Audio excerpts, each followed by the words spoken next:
Bienvenidos a todos, esta es nuestra primera clase de Metafísica de la Subjetividad. Yo soy Maneta Tulián, para todos aquellos que ya siguen el canal hace bastante tiempo. Esta es una de las tantas conferencias o temas en relación a tópicos que vemos justamente en el contexto de los laboratorios. Como saben, ya estamos cursando el laboratorio 1, que de hecho está llegando a su fin, que es estudios en subjetividad. También el laboratorio 2, estudios avanzados en subjetividad, que ya nos quedan unas 10 clases.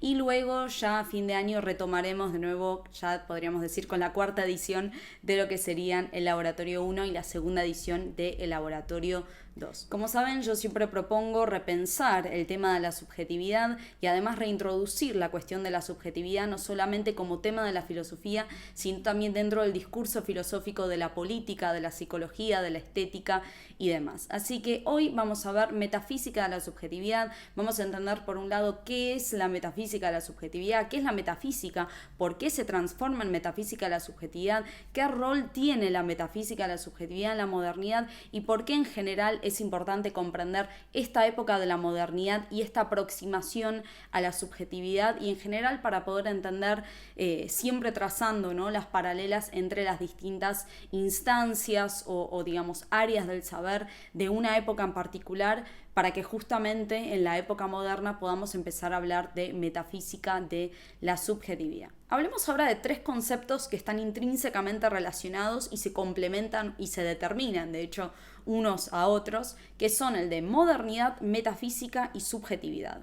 Nosotros no podríamos hablar de modernidad sin hablar de subjetividad y tampoco podríamos hablar de subjetividad sin hablar de modernidad. Y de alguna forma la metafísica de la modernidad que se da en el contexto de la modernidad nos habla de una forma particular de entender y de comprender justamente el entendimiento del sujeto, ¿no? Es decir, cuál es el rol y sobre todo la posición epistemológica que toma la categoría del sujeto en esta época en particular. La modernidad cuenta con tres grandes momentos y de alguna forma cada uno de estos momentos representa una etapa de la metafísica de la subjetividad. Ahora entraremos en detalle, obviamente, en qué es la metafísica de la subjetividad, pero tenemos a tres grandes filósofos que representan tres grandes momentos, no solamente de la metafísica de la subjetividad, sino también de lo que se conoce como filosofías idealistas. Las filosofías idealistas son aquellas filosofías que parten del sujeto, o sea, parten de la conciencia y de las ideas. Descartes, que es un filósofo del barroco, es decir, de esta primera etapa de la modernidad, va a determinar la subjetividad como res cogitans, ¿sí?, en oposición a una res extensa, es decir, cosa pensante por un lado y cosa extensa por otro. Aquí estamos en lo que Husserl llamaría la primera semilla de la filosofía trascendental. Ya en Kant, que estamos en la época de la Ilustración, es decir, ya el pico de la modernidad, hablamos de un sujeto trascendental, que es el fundamento de lo que llamamos como giro copernicano, es decir, el establecimiento de un sujeto que determina a un objeto. Están en el sujeto las condiciones de posibilidad del conocimiento, están en el sujeto las categorías trascendentales y por eso se llama sujeto trascendental. Y ya en Hegel, estamos en la época romántica, es decir, en este último periodo de la modernidad, Hegel ya habla en términos de historia, ¿sí?, de historicismo, de estudio de la historia, y por eso plantea al sujeto como sujeto sustancia, es decir, un sujeto que determina la sustancia y a la vez está determinado por ella, y la sustancia es justamente la historia. O sea, es un sujeto ya no solamente como sujeto de conocimiento, como era en Kant y en Descartes, sino ahora como sujeto histórico, ¿sí?, como el espíritu que mueve el despliegue de la historia. No vamos a entrar en detalle en la posmodernidad porque esto seguramente va a ser una clase separada, pero básicamente la entrada en la posmodernidad significa a su vez la entrada en el pensamiento postmetafísico, porque toda la posmodernidad va a tener un impulso, ¿sí?, en común, que es tratar de superar la metafísica de la subjetividad, es decir, todo paradigma donde la centralidad, ya sea ontológica o epistemológica, era justamente la subjetividad. Entonces tenemos a la modernidad como una época de metafísica de la subjetividad y posmodernidad como una época ya post-metafísica. Entremos ahora en nuestro tema en mayor profundidad. Primeramente, como dijimos, no podríamos hablar de modernidad sin hablar de subjetividad y viceversa. Para la modernidad, la subjetividad no es un tema más, sino que es el tema que articula básicamente todas las áreas del saber y todos los conceptos. es el núcleo central, la columna vertebral de lo que sería el discurso filosófico de la modernidad. Básicamente, sin la noción del sujeto no podríamos hablar de pensamiento moderno, ¿sí? Porque el pensamiento moderno justamente se caracteriza, podríamos decir, por la inauguración o por la entrada de ese cogito cartesiano, si recordamos la filosofía cartesiana, en el ejercicio filosófico. De hecho, Hegel va a definir a la propia modernidad como subjetividad y va a entender a la subjetividad como libertad y como reflexión. Y de hecho, casi toda expresión de la modernidad es de alguna forma una expresión de la subjetividad, es una forma de expresar la subjetividad. Es decir, si uno analiza la política, el arte, la estética, la economía, la religión, todo tipo de reformas que se producen en la modernidad están de alguna forma hablándonos justamente de la posición del sujeto en esta Europa, ¿sí?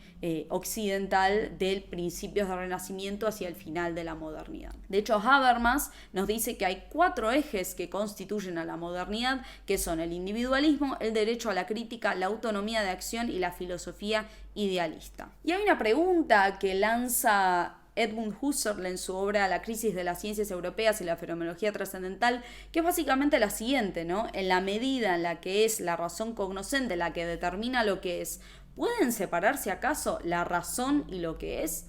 Es decir, lo que nos está diciendo que si es la conciencia la que es el fundamento del conocimiento, si recordamos justamente el giro copernicano de Kant, en donde el sujeto es aquel que determina el objeto y se constituye de alguna forma como un subjectum, ¿no? Como lo que está presente en toda representación. Si el mundo existe solo en tanto que representación para un sujeto, si el mundo es siempre un mundo para un sujeto, siempre un mundo como representación, ¿cómo pueden separarse lo que es, o sea, la ontología y el sujeto, ¿no? La subjetividad? Entonces esto nos abre justamente a una pregunta que relaciona la esencia de lo que es con la esencia de la subjetividad.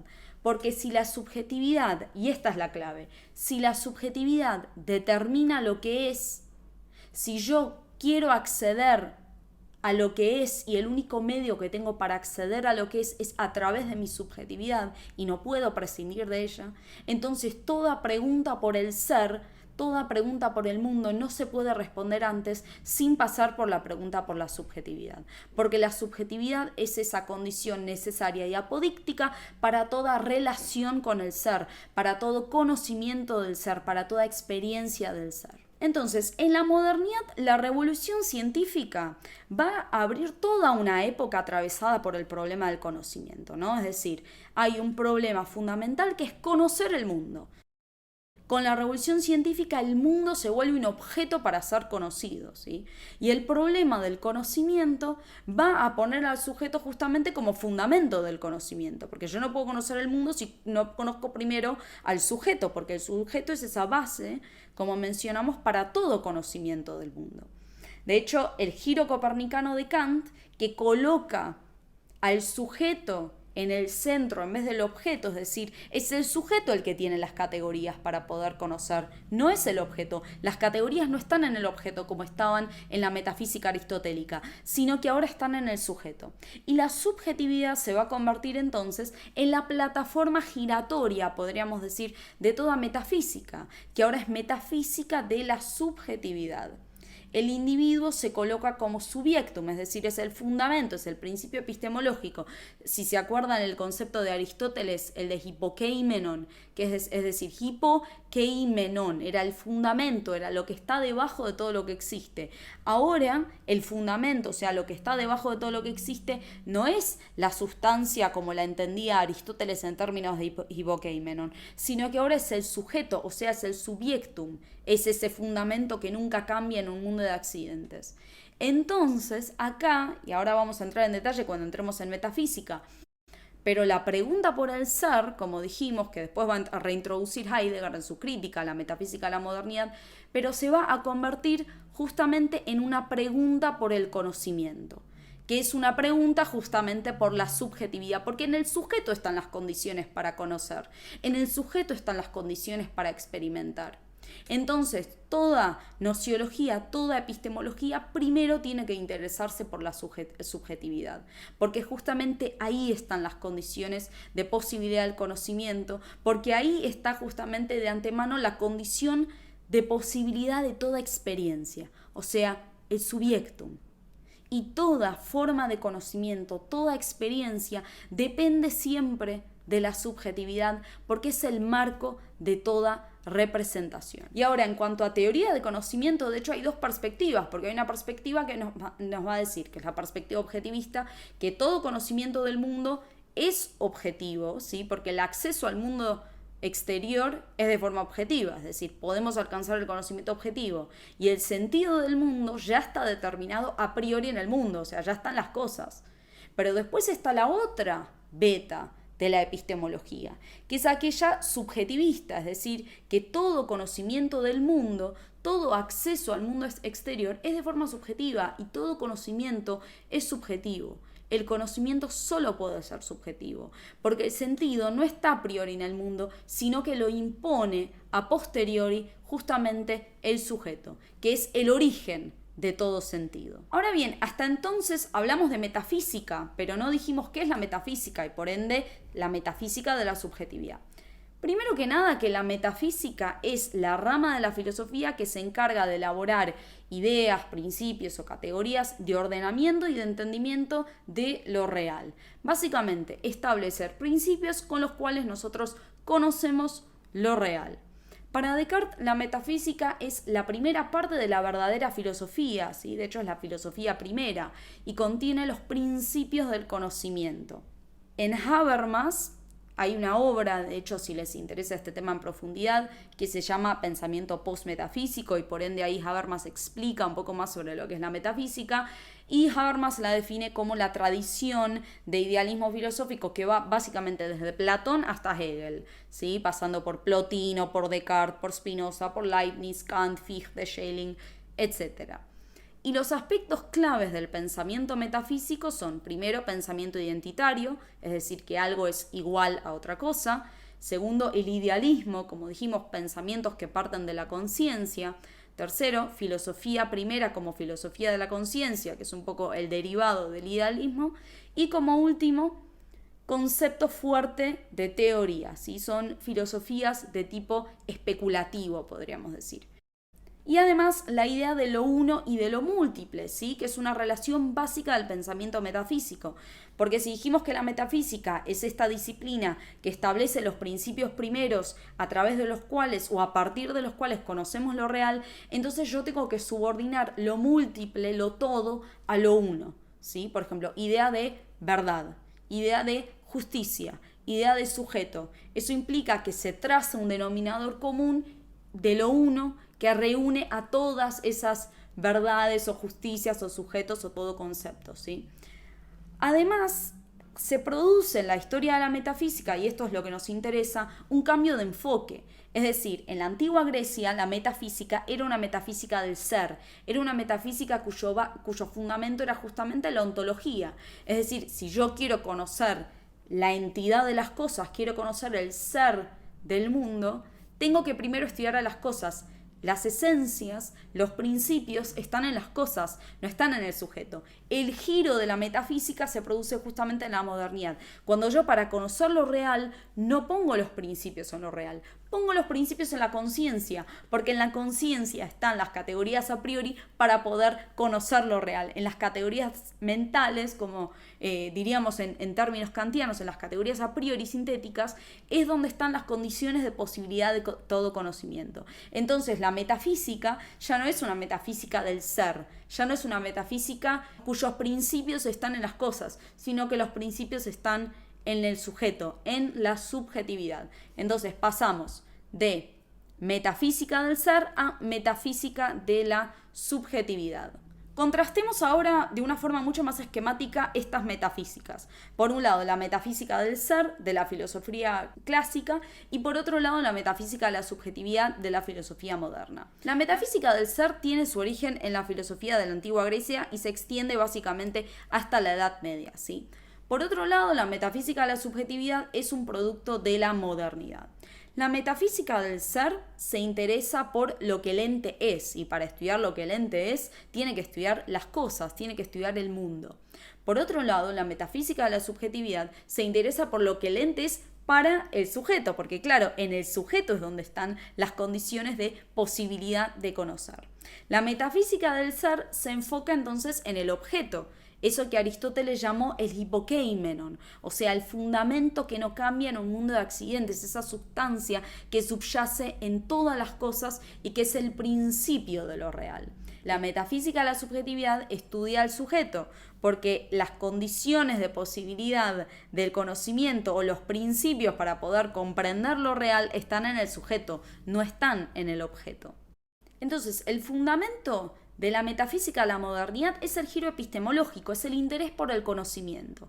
Pero ahora, para poder conocer el mundo, es decir, mi interés es conocer el mundo, pero los principios para poder conocer el mundo ya no están en las cosas, sino que van a estar en el sujeto. En Kant están en los principios y categorías a priori justamente de la subjetividad, de ese sujeto trascendental. En Descartes el principio era la res cogitans, ¿sí? El ego cogito, ese yo pienso, era justamente el fundamento, ¿no?, indubitable de toda certeza y de todo conocimiento. Básicamente este interés por el sujeto, esta centralidad del sujeto, es análogo a la centralidad del problema del conocimiento que atraviesa toda la modernidad. Y como consecuencia vamos a reformular la metafísica ahora en términos de metafísica de la subjetividad, o sea, una filosofía que entiende como base, como principio primero a la subjetividad. Para Habermas, la metafísica se había presentado como ciencia de lo universal, de lo inmutable y de lo necesario, y en adelante solo puede encontrar un equivalente en una teoría de la conciencia que investiga las condiciones subjetivas necesarias para la objetividad de los juicios sintéticos universales. Es decir, la subjetividad es el camino para la objetividad. La objetividad es, de hecho, otra forma de decir lo intersubjetivo, ¿sí? La intersubjetividad, es decir, lo que es común a todos los sujetos, a todas las subjetividades, es justamente lo que se constituye como lo objetivo.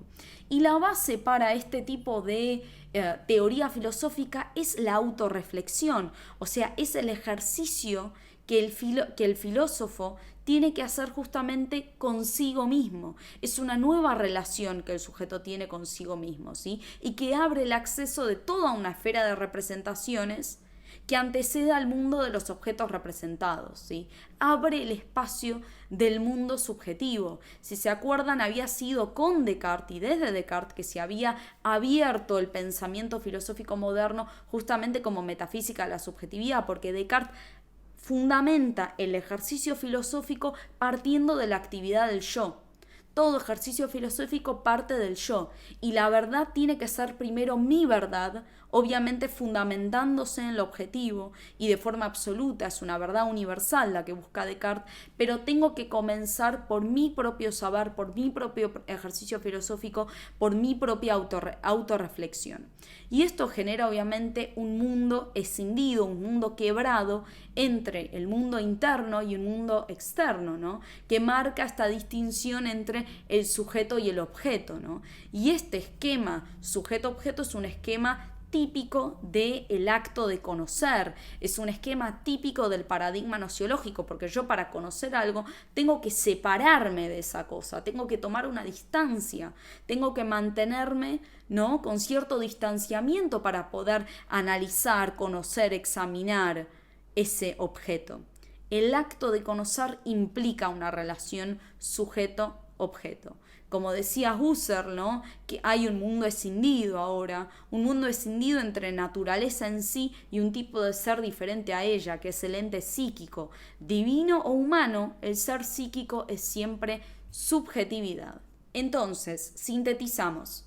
Si la metafísica tiene por objeto la formulación de categorías de ordenamiento, de entendimiento de lo real, o sea, principios fundantes de lo real, la metafísica de la subjetividad entonces es el estudio de los principios primeros para la experiencia, para el conocimiento. Esto es el sujeto, el subjectum.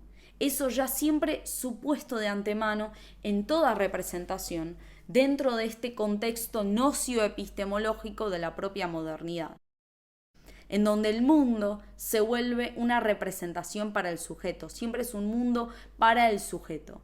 Y una vez que se establece el principio de conocimiento de lo real como la subjetividad se convierte en eso uno. ¿Se acuerdan cuando hablábamos de la subordinación de lo múltiple a lo uno? Bueno, eso uno se convierte el sujeto, el subjectum.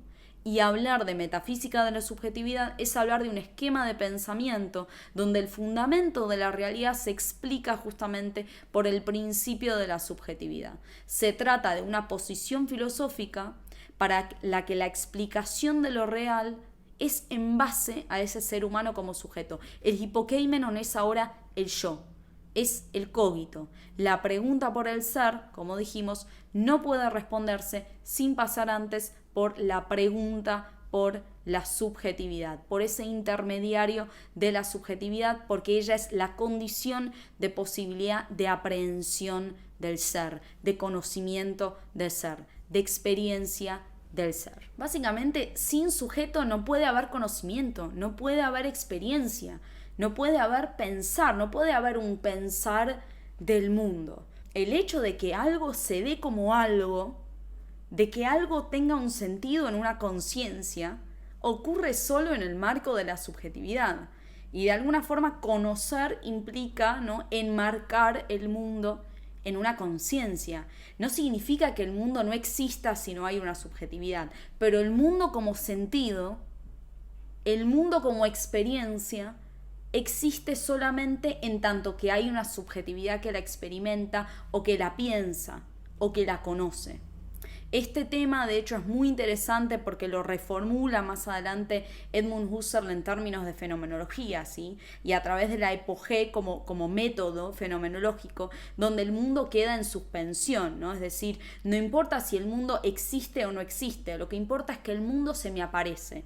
Y en la conciencia no hay distinción entre lo que el mundo es en sí o lo que el mundo se aparece. Hay solo lo que se me aparece. Y ahí, de hecho, Husserl va a dejar de lado el mundo nouménico de Kant, ¿sí? Es decir, no podemos hablar de un mundo al que nunca tendremos acceso, sino que todo lo que ya se nos presenta es lo que se nos presenta. Todo se nos presenta como fenómeno, y por eso la fenomenología se interesa justamente en el fenómeno, es decir, como el mundo, es decir, en tanto que mundo como se le aparece justamente a la conciencia. Entonces, en la metafísica de la subjetividad, como dijimos, en esta metafísica reformulada ahora en términos de teoría del sujeto, es decir, una metafísica que ya no se enfoca en el ser, es decir, cuyos principios no están en el ser, sino que ahora están en el sujeto, la pregunta ontológica pasa a ser una pregunta por la subjetividad, porque yo no puedo conocer el mundo si no conozco antes su principio, que es justamente la subjetividad, la que tiene a priori las condiciones para toda experiencia y todo pensamiento del mundo. Y de aquí a que la metafísica de la subjetividad implica, primero, un giro del ser hacia el sujeto, porque toda ontología se tiene que justificar primero ante la subjetividad. Segundo, una nueva relación del sujeto consigo mismo, que se pliega sobre sí mismo como objeto a través de una actividad especulativa. Y por último, una escisión del mundo en un mundo en sí y un mundo para el sujeto, un mundo externo y un mundo interno también, ¿sí?, como consecuencia de este pliegue reflexivo que implica la propia actividad de la subjetividad. Y así el pensamiento se convierte en el lugar del sujeto, ¿no? Y el sujeto se convierte en el fundamento de todo conocimiento y de toda metafísica. Entonces, modernidad, subjetividad y metafísica son tres conceptos que están totalmente entrelazados, intrínsecamente relacionados. Y ahí es justamente donde nos damos cuenta que ya estamos en un cambio distinto de paradigma. Un paradigma en el que el ser humano se descubre a sí mismo como el fundamento de lo real y la metafísica descubre justamente al sujeto y a la subjetividad como el fundamento de todo conocimiento, porque están en el sujeto todas las condiciones para poder conocer y para poder experimentar. Y de esta forma vamos cerrando entonces nuestra primera clase de Metafísica de la Subjetividad. Espero que les haya resultado interesante. Sé que pueden parecer cuestiones bastante abstractas en una primera instancia, pero creo que vale la pena indagar, ¿por qué no? Pero también el sentido vivencial y existencial que se desprende de estas filosofías. Es decir, cuando nosotros comprendemos que esta mutación que se da en la propia metafísica, es decir, en el modo que yo tengo de poder conocer el mundo, de poder relacionarme con el mundo, cuando yo establezco al principio de esa relación con mi propia subjetividad, cambia radicalmente el modo no solamente en el cual comprendo el mundo, sino que nos comprendemos a nosotros mismos, en el rol que toma el ser humano y la propia subjetividad y la propia conciencia en ese mundo. Y creo que esto arroja otra lectura también sobre lo que son las filosofías pasadas y en general las épocas pasadas, ¿no?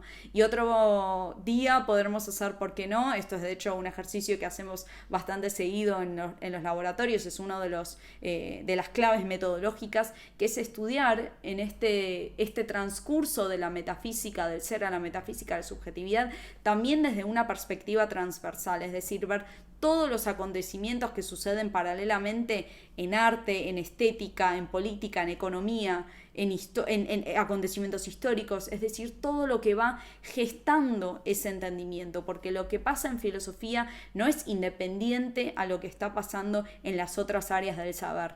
La filosofía trata de lo real y es, como diría Hegel también, ¿no?, el tiempo aprendido en conceptos, y estudiar justamente a el contexto en el cual se despliega una filosofía también nos habla mucho sobre cómo justamente el ser humano se autocomprendía, se autoconocía y se autodeterminaba en una época en particular. Así que nuevamente muchísimas gracias, nos veremos el viernes que viene con otra clase abierta, espero les haya servido y que tengan un buen día, nos vemos.